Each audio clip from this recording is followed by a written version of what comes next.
James Wilson-Taylor here for Roxanne. We are backstage at Slam Dunk Festival 2024 as everything unfolds on the lineup, and Charlie joins me now. How are you, mate? I am good. How are you? Not too bad. We were just saying off camera that it's quite funny that we can sort of track in a quite a unique way all the interviews we've done over the years. Yeah, right? it's a good way of me remembering what hair colour I had at a certain point in time, because I do lose track.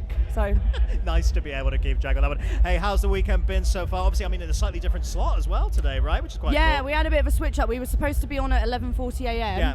On a completely different stage, which we did do yesterday. Yeah. And today we ended up playing a bit later, which was cool. Yeah, fair enough. But yeah, nice reaction in the crowd. I mean, I feel like, you know, again, this is such a well-curated lineup. You're always going to find a load of your fans here, aren't you? It's always and I think because we kind of blend in with a lot of genres, like we can sort of like, they're like, oh yeah, we'll put you on that stage, no problem. yeah, it'll still work. It'll still work across site. It makes a lot of sense. I saw you guys just maybe very recently, or maybe just the other week, you were celebrating it's kind of 1 year now since the album, right? Yeah. 1 year of Ultraviolet, which is kind of crazy to think, but also now that you actually have a little bit of space, a little bit of reflection time, how are you feeling about those songs? How are you feeling about that era? What's the kind of learnings been so far? It's been good. I mean, the album's been nominated for a HMA as well, which is very fucking cool. Yeah, great. We were not expecting it, because normally it's like if you release an album at the beginning of the year, by the end of the year, everyone's forgotten it.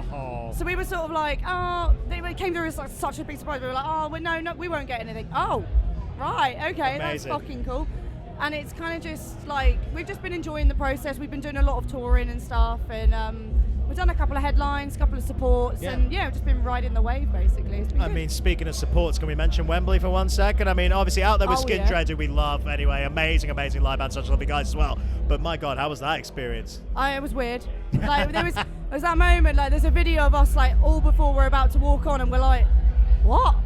Like, how did we get here? Like, I remember being in Adam's parents' front room, playing Fall Out Boy covers till the fucking, like, honestly, it was absolutely surreal for all of us, and especially because we're all quite close to Wembley, so Wembley was a venue we saw so many bands at. Great.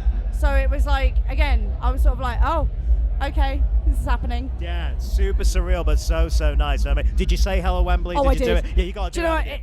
I had to. It was one of those things. I did a feature for Trash Boat there. I think it was like last year, and they were like, "Yeah, go on, say it." I was like, "No, it's not my moment." Yeah, right. And I feel like I manifested it, because I was like, I accepted that wasn't my moment, and my moment came. And your moment did come. Yeah, you can't be too cool for school when you're on stage at Wembley. You gotta say it. Oh mate, it was the best thing ever. It was so good. That's so nice. Speaking of live as well, I guess something now that it's been about a year since the record, you'll have seen what works live, or what particularly pops off live, I suppose. And I guess it always kind of changes bands' perceptions a little bit when they're playing those songs live and you're actually seeing those reactions in the faces rather than just on the record. What have you learned in that, Brad? What's been the kind of key live moments from the newer songs as they get into set? I think it's just like in different crowds, it's like kind of playing to different crowds. So like so we'll switch up our set lists, and we know that our headline crowds like the deep cuts, and our when we're doing support slots, they just want to hear the bangers. Right, sure. Like, you know, it's kind of like as you go, you just sort of learn to play to different crowds. And I think that's something we've learned, especially on this album cycle, and like different shows we play. So yeah. Yeah, definitely. No, it's a good way of looking at those kind of different opportunities in that way. I should mention recent collab with Future Palace, right? Which is quite an interesting little take there. Tell me about how that came to. Are those guys you kind of known for a little minute? Or? Yeah, like it's really weird. We've never actually met in person, but they're one of those bands that we've like nearly crossed paths with so many times. Right. And obviously they're kind of our like European counterpart band. Right, sure. So we have a lot of fan crossover. But so me and Maria have kind of always chatted over like Instagram messengers, and we've kind of always like shared our experiences. Like she'll post something and I'll go, oh my God, that's happened to me, or she'll do the same back. And she sent me a message one day and she went, look, we've got this song, and I feel like with the conversations we've had, it would work so well. Nice. Having you on the song, because it clearly is impactful to you as much as it is to me. And I remember listening to the track for the first time and I was like, oh my God, yeah. It's this whole thing about like, you know, being a woman in the music industry, you know, objectification and things like that. And I was like, yeah, I'm down. Like, yeah, sure. So a very angry song, definitely not something that we're like very used to doing, but it was kind of fun and kind of freeing to do something a bit like different, and collabing with a band that a lot of our fans were like, oh my God, this is great, because they love both bands. So it was really the cool. reaction to it online immediately was like so nice. It's really great when you can kind of pair off with someone like that. It makes so much sense. Speaking of collabs, the standard festival question we always like to do, but I really want to do it here. Slam Dunk 2024, stacked old lineup. If you could do the collab with anyone that's here this weekend, who do you think that would be? Anyone? Oh, do you know what? I actually don't know. I feel like so I could answer bad. this for you, but I want to see if you'll say it first. Okay. I actually, do you know what?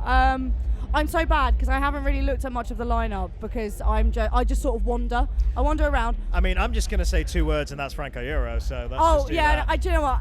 It's just become a running joke at this point, isn't it? I mean, I don't help myself. Oh, I didn't even notice! I don't help myself. Didn't even notice the t-shirt. I love it. Yeah, and I did meet him yesterday. Oh, how was that? It was very cool. It was very funny. He's the best. He's so lovely. I got introduced live on a podcast. Oh, wow. And it is now immortalised forever. So I am dreading it because I don't remember what I said. So he's the best, though. He's he very loves nice. me. He was very, very kind, and I definitely made a fool of myself. But I got to say my bit. I said, I appreciate what you've done. You're amazing, and I didn't get time to go watch them yesterday, but it was.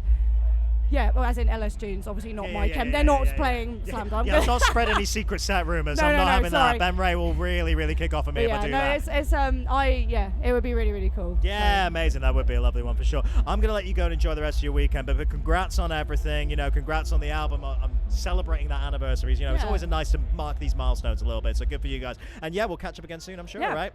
Next year. Next year. See you in a field somewhere next year. Somewhere. There we go. All right, Charlie, everybody.